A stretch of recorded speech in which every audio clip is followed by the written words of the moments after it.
Obsidian Spears. Last of the ninth. The sky over Virelli's haven burned crimson, a false dawn lit by orbital fire and descent flares. The air quivered with distant detonations, and ash drifted like snow through the shattered skeleton of the spaceport. Civilians flooded the tarmac below, dockhands, agri-colonists, children too small to carry their own packs.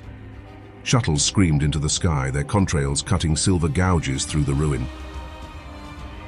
Above it all, on the cracked upper causeway overlooking the evacuation zone, stood Brother Hekon of the Obsidian Spears. His armor was chipped obsidian, its edges scarred by glancing blades and impact craters. Acid burns streaked his vambrace.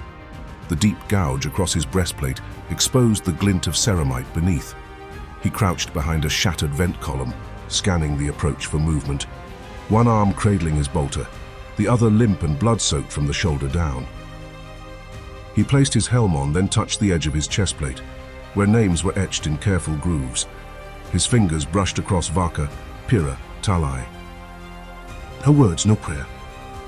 Just contact, just memory. The rest of the ninth Clade was gone. They had died 2 hours earlier in the market square, encircled and outnumbered. The Drukhari had come like a storm of razors, skyboards shrieking through the dusk, monomolecular chains arcing through Vox towers.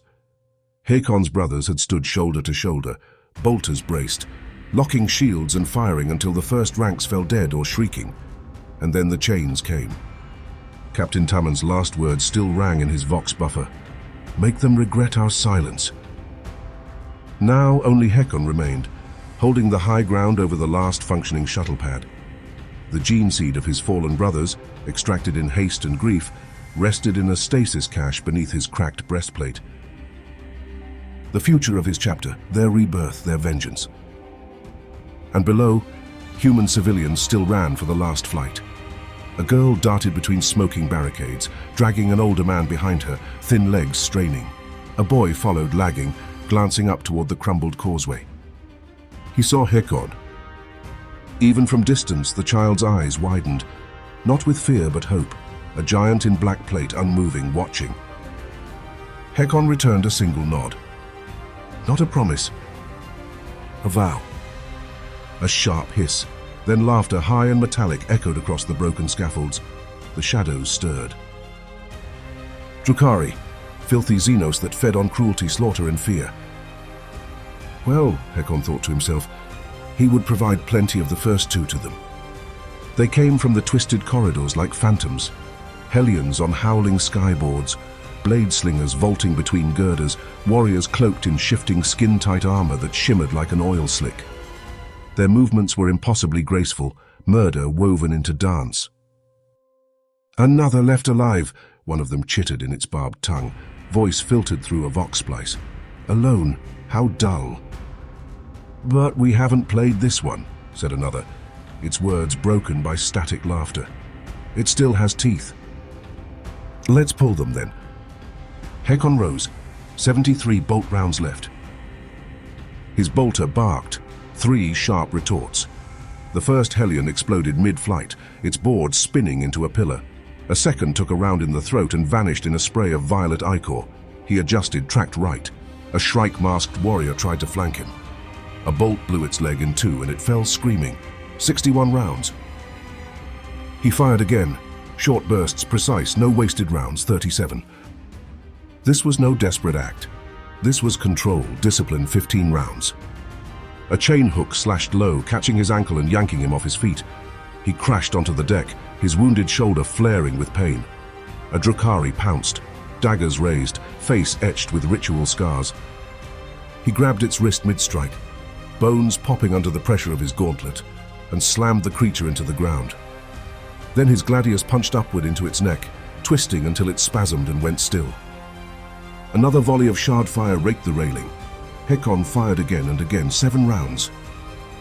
He rolled behind the husk of a fallen sentinel, the same one he'd dragged into position an hour earlier, and used its torso as cover. Razor rounds sparked against its hull. Something laughed behind a mask. He tore a frag grenade from his belt, popped the pin, and lobbed it into the ruin ahead. A second later, light and sound tore the world apart. Screams followed. Flesh splattered the railing. Still they came. 3 rounds, then none. And from above, a blur of movement. A Clavex descended like a predator bird, landing in a crouch atop a bent scaffold beam.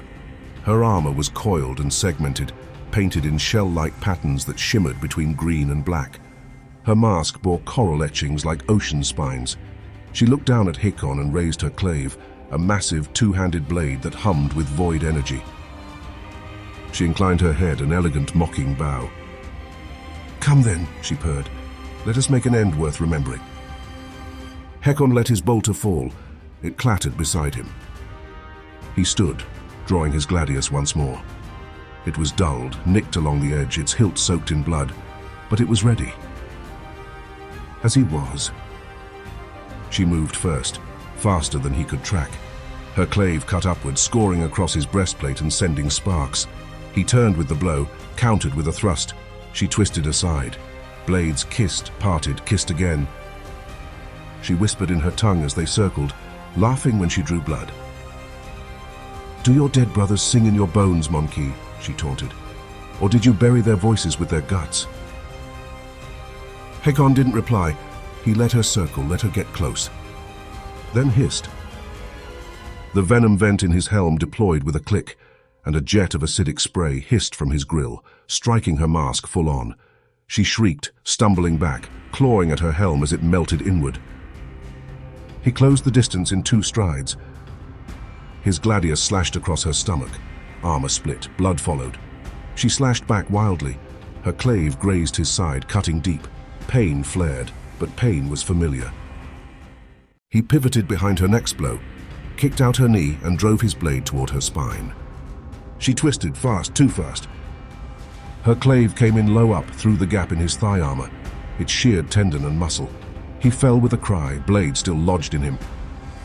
She ripped the clave free and raised it overhead. He punched upward, helm cracking against her chin. She staggered. He seized the moment, fingers tight around her wrist, twisting, driving his gladius up under her chestplate and into her throat. She spasmed, breath bubbling from her mask. Her clave slipped from her hand, her legs folded. He held her as she died, until the tremors stopped. Then he let her fall. His knees buckled. He sank to the deck beside her. Blood spread beneath him, his and hers mingling in dark pools across broken metal. His vision swam, one eye offline, his vox full of static. But through it, movement. Below on the pad, the final shuttle rose on blue fire. Civilians packed against the viewports. The girl from earlier, face smudged with ash, stared through the canopy. She pressed a hand to the glass. Hekon could not return the gesture. He had no strength left to lift his hand. But he had given her time. He had bought it with blood. Inside his armor, the gene seed vials hummed softly in stasis. Safe. The future of his chapter, the legacy of his brothers, the memory of his kin, their voices would not fade. He slumped against the railing, the dying world stretching out below. The flames had dimmed, the stars had begun to emerge, faint pinpricks beyond the ash. A child's voice echoed somewhere in the ruin, high, fragile, familiar. He couldn't tell if it came from below or within. Was it real, a straggler left behind, or only a memory, an echo of what he had saved? He did not know, but his final breath came steady. "I do not drift," he whispered, barely audible inside the helm. "I do not break." Darkness closed in. And Hekon of the Obsidian Spears held the line. Don't forget to comment, like, and subscribe if you have enjoyed this story.